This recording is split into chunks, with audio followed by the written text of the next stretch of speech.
যারা ইউটিউবার ভাইরা আছেন তাদের প্রতি সম্মান রেখে বলতে চাই যে ভাইয়া আপনারা এইভাবে যখন নিউজ করেন আপনাদের একবার চিন্তা করা উচিত যে আমার একটা পরিবার আছে, আমার ছেলে আছে, আমার ওয়াইফ আছে, আমার ভাই আছে, আমার বন্ধুবান্ধব আছে এবং তার পাশাপাশি আমার ফিল্ম কেরিয়ারে আমি অনেক অনেক আল্লাহ তাআলার বলবো যে ওনার বদৌলতে অনেক শুভাকাঙ্ক্ষী, অনেক ফ্যান ফরওয়ার্ডস আছে।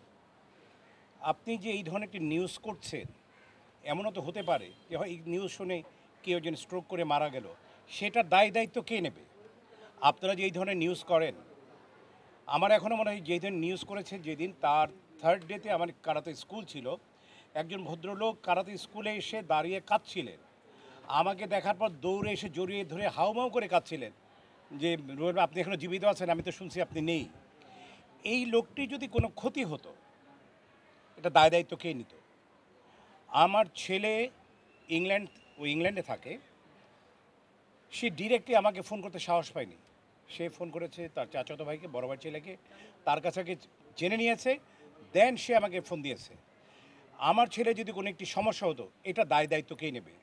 সো আমি আপনাদের কাছে সবিনয় নিবেদন, এটা যারা স্পেশালি আমি বলবো ইউটিউবার ভাইদের আমি বলতে চাই, আপনারা যারা ভিউ বাড়াবার জন্য এই ধরনের কাজটি করেন, আমি বলবো এটা কাজ বলে, এটা এক ধরনের নোংরামি। আমি বলবো আপনারা এই ধরনের নোংরামি থেকে আপনাদেরকে বিরত রাখবেন, এটা আমি আশা করব।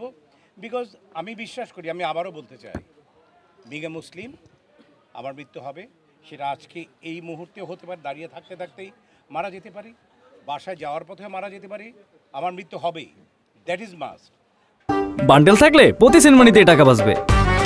বিকাশ সেনমানি বান্ডেল কিনে জিতুন প্রতি লেনদেনে। কিন্তু আপনারা মাঝে মাঝে আমাকে নিয়ে, কয়দিন আগে আলমগীর ভাইকে নিয়ে, তারপর কিছুদিন আগে আরেকজনকে নিয়ে, এবার মাঝে মাঝে এই ধরনের আপনারা নিউজ করছেন। আমার মনে হয় তাদের প্রতি আমার প্রত্যাশা, তাদের প্রতি আমার বলবো যে অনুরোধ থাকবে, আপনারা এই ধরনের নিউজ করা থেকে বিরত থাকেন, কেন এটা খুবই খারাপ। আপনারা ভিউ বাড়াবার জন্য একজনকে মেরে ফেলছেন, এর চেয়ে নোংরা আর কোনো কিছু হতে পারে না। সো আমি চাই না আপনারা এইসব নোংরামি আর করেন, এই নোংরামি থেকে আপনারা দূরে সরে থাকেন। আমি বারবারই বলবো প্রত্যেকটি মানুষই মরণশীল, বিকজ কোরআন একদম স্পষ্ট করে লেখা আছে প্রত্যেকটি জীবকেই মৃত্যুর স্বাদ গ্রহণ করতে হবে, সেটা সবাই মারা যাবে। বাট যদি মারা যাওয়ার আগে যদি আপনি এই ধরনের একটা নিউজ করে দেন, আমার মনে হয় আমার ওই নিউজ করবার পৃথিবীর সারা জায়গা থেকে আমাকে ফোন দিয়েছে, ডিরেক্ট আমাকে ফোন দিতে সাহস পায়নি, আমার ছাত্রদেরকে ফোন দিয়েছে, আমার ওয়াইফকে ফোন দিয়েছে, আমার অন্য যারা শুভাকাঙ্ক্ষী তাদেরকে ফোন দিয়েছে যে আসলে ঘটনাটা কী, রুবেলের কী হয়েছে। সো আমি আবারও বলবো প্লিজ প্লিজ আপনারা রাগ ন করে আপনারা একবার নিজের বিবেককে প্রশ্ন করেন যে আসলে এই ধরনের নিউজগুলো যখন করেন আসলে এটা কি করা ঠিক? আমার মনে হয় ঠিক না। সো আমি আশা করব যে আপনারা এটা থেকে নিজেদেরকে বিরত রাখবেন।